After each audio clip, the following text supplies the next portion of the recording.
This case centers on a defendant who agreed to waive a preliminary exam after a bond reduction deal was reached in court. But before he could be released, prosecutors filed a second case stemming from the same day's events. What followed was a confusing legal dispute over new charges, court jurisdiction, and whether the system had treated him fairly. Donovan, would you state your name for the record? Would you just state your name for the record? Donovan Smith. Thank you. Judge, this is a situation we're at. I was just appointed on this case. This is his second case. His first case about a month ago, we bound over to circuit court. To Judge Kuhnke, there was an argument of what had happened. Long story short, Judge Kuhnke yesterday ordered that the case be remanded back down to district court for a preliminary exam. And on what theory? Well, Judge, this case and the original case, both had the same offense dates, were hours apart. It was our argument that they should have been bound over. We should have known them together for what that's worth. And so long story short, I got a note from Judge Kuhnke's office that they were remanding the case back for the 15th. So I was going to ask for a 1-week adjournment and get these matters. Had the other case already heard an exam? No, we waived the exam, Judge, on the condition that the bond was lowered, which it was by you, from 50,000 to 10%. And then once we got up to circuit court, we found out about this case, which was the exact same day, only hours apart. And our argument was that we should have known about both cases. Okay. So all I'm asking is, Judge, if I know my client wants to have an exam in this matter, I don't have the police report, but that's fine. If he wants to set an exam, we can set an exam. But I was told by the Judge Kuhnke's court, the case would be set for the 15th. I don't know if that's true or not.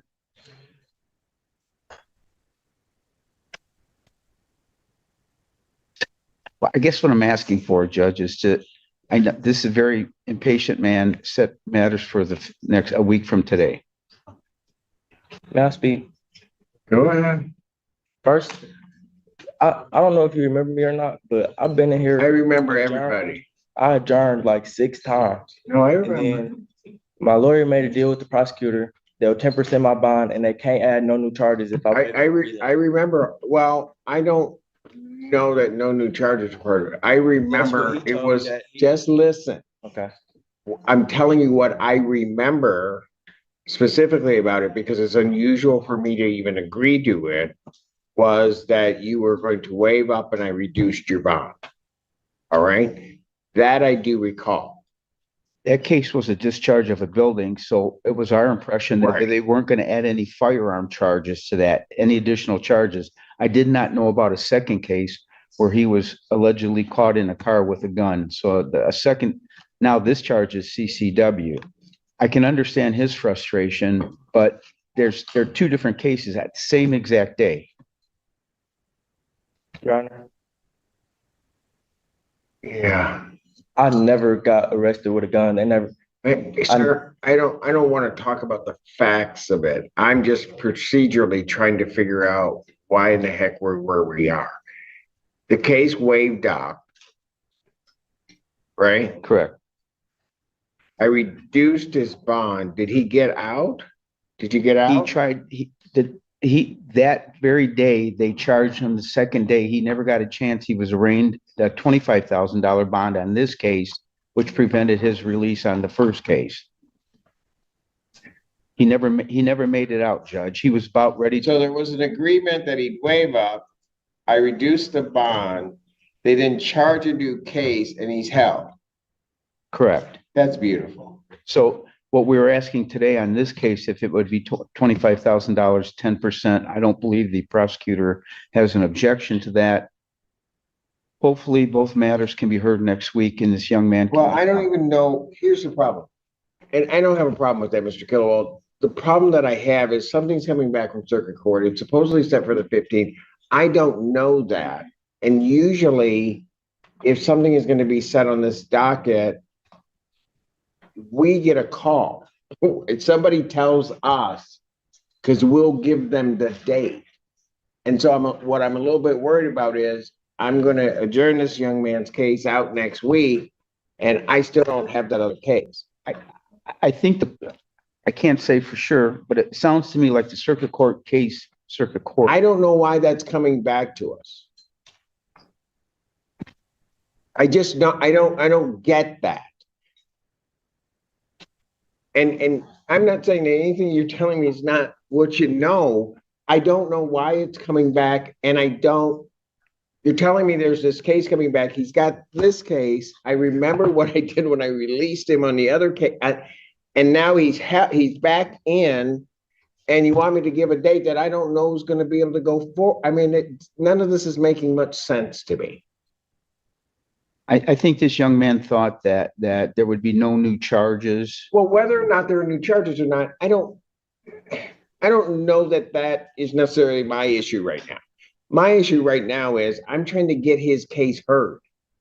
And this case that's in front of me right now, I can't even get that heard because now you're telling me there's this other mythical case coming back I don't know.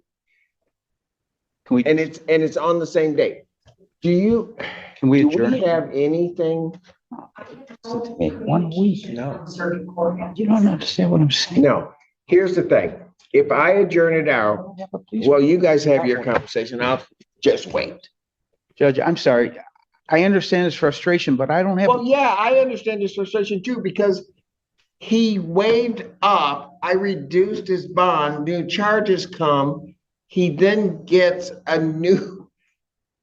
he then can't go. And then when the case goes up, regardless of what his understanding was and what that was, now all of a sudden it's going to come back. Meanwhile, while all that's happening, I'm in custody. So, I don't know why he's frustrated. Because as you can tell, I'm not.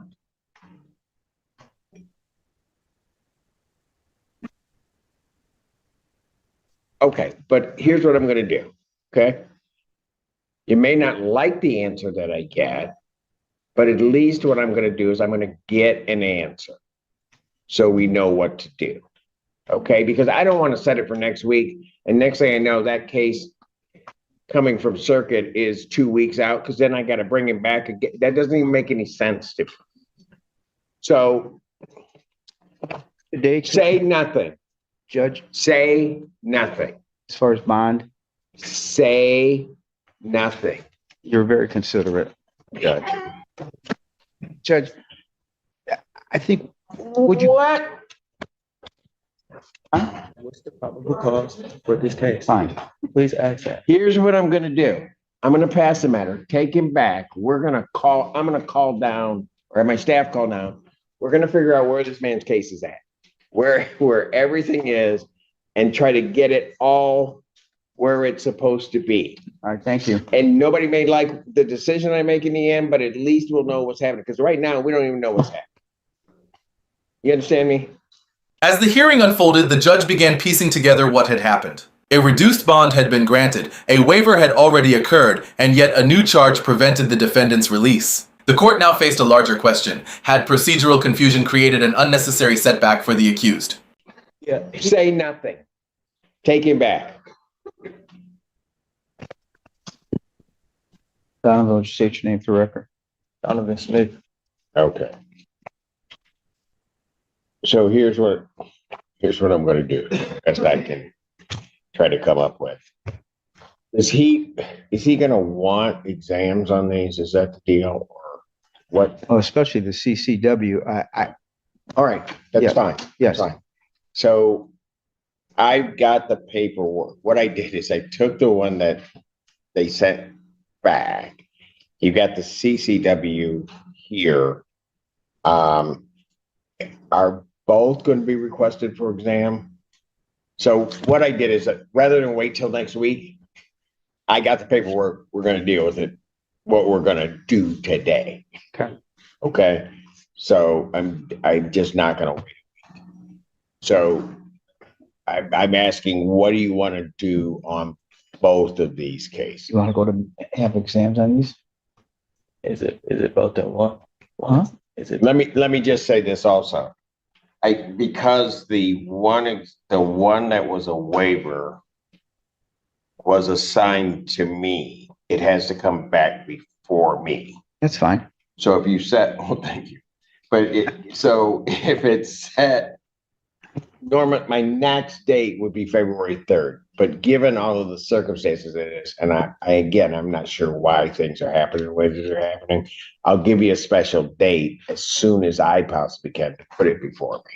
That's fine. Okay. So do you want exams on these? If not, what's the other option? Well, we can either waive back up to circuit court. Yeah. Okay, well, then we need exams, Judge. You want to? Yes, my client would like to have exam. All right. And I think it's more important. Mr. Smith, you understand what I'm trying to do, right? Okay. So normally if I were setting today, it'd be the 20th, but I'm not on the 20th. What do we?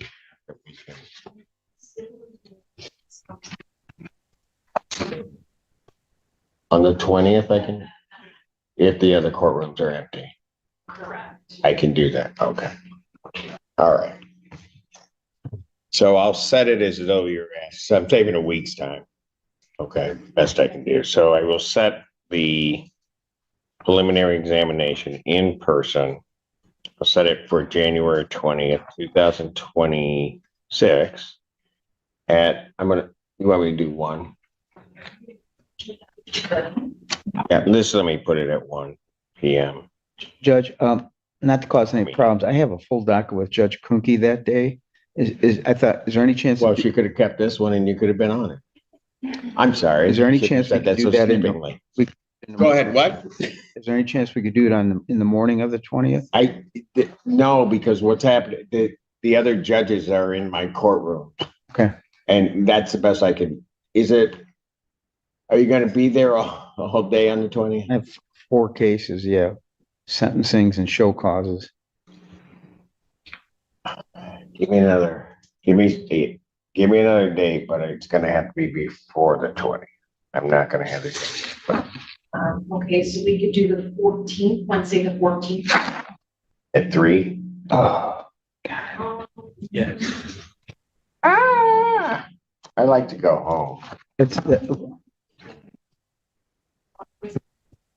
You want it for the 20th, yes, sir? Or you- Right. Okay, so it would have to be Wednesday, the 14th at 3 p.m. Is the next time I have. That's what my client wants, Judge. I'll know this afternoon if I'm going to trial on the 12th, but let's just schedule it for the 14th. All right, I'll set it for the 14th. Pardon? Do you want it? Just put it on 13th. I have prelims on the 13th? Well, what the hell? I mean, heck. Wait, what did you? My apologies for that. Why didn't you just tell me? I thought I did. I'll just set it on my prelim docket. January 13th, 2026. That'll be at 9 a.m. What were you guys doing? Judge, just for the record, I'm pretty sure if my trial goes, I'll have to. What were you guys, what? I know, so. What? Yeah, we can skip it. I have to. What were they doing? I told you, I didn't want him waiting. I had the 13th, no. The 14th, still before the 20th. I had to do this the last time you were up there. Stop talking. 9 a.m., that's before me. So we're gonna get you in before even the time that was set for the case coming back. Now,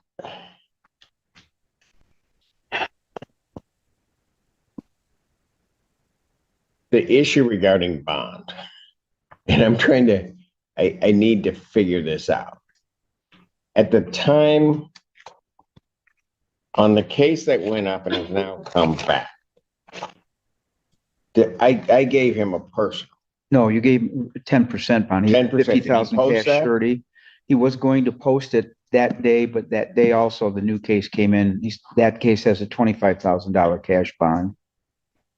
So right now he has a $50,000, 10%, 25,000 cash. We were asking if the court would consider 10% on. So, right, I got you. So the one he was gonna post, he is still in a position to post that one, right?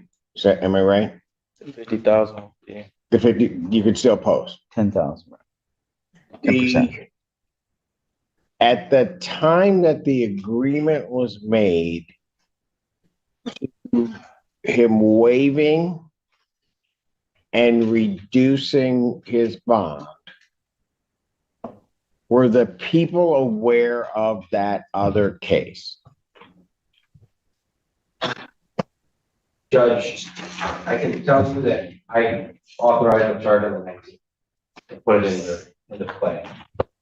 I didn't get the money until the 29th. 30. No. Here's what I'm asking. When, Judge, for what? I hate the days I'm talking French because nobody's understanding me. Listen, on the, when he waived up, what date did he waive up? 23rd 23rd of December. December. And that's when the agreement was made to reduce his bond. Yes. Correct. So then this other case is out there. And so based upon those dates, the people were aware of that other case when the agreement was made to reduce his bond. Yes. Good, that's all I need to know. So on his new case, the carrying a concealed weapon, he's gonna post on the other case. I'm gonna set that for preliminary examination. I'm just going through, making sure my paperwork's clear. 13th, 2026, 9 a.m. before me on that case. On the court's own motion, that way I'm doing it because I think it's fair. I'm gonna reduce his bond to a $25,000 personal recognizance bond. It means that's a PR bond, but if you don't show up to court, you'll report 25,000. So if he can post the other one, he can post the other one, and we're gonna be back right where we're supposedly supposed to be. Except that you're not in circuit court, you're before me. 25 grand. Thank you very much for your consideration. Got that? Thank you. Okay, we'll see you on the 13th. And if you get out, don't do anything stupid. I'm not. You hear me? Yeah. I don't even live in Ipsy. Well, you I'm going gonna to come something back stupid down. someplace else? No. I just said, don't do anything stupid. I don't care where you are. All right. Got it? Yeah. Thank you. After reviewing the timeline and the circumstances surrounding both cases, the judge chose a path aimed at restoring fairness to the process. A preliminary examination was scheduled, and the defendant's bond was modified to allow him the opportunity that had previously slipped away. For the first time in the hearing, there was a clear direction forward.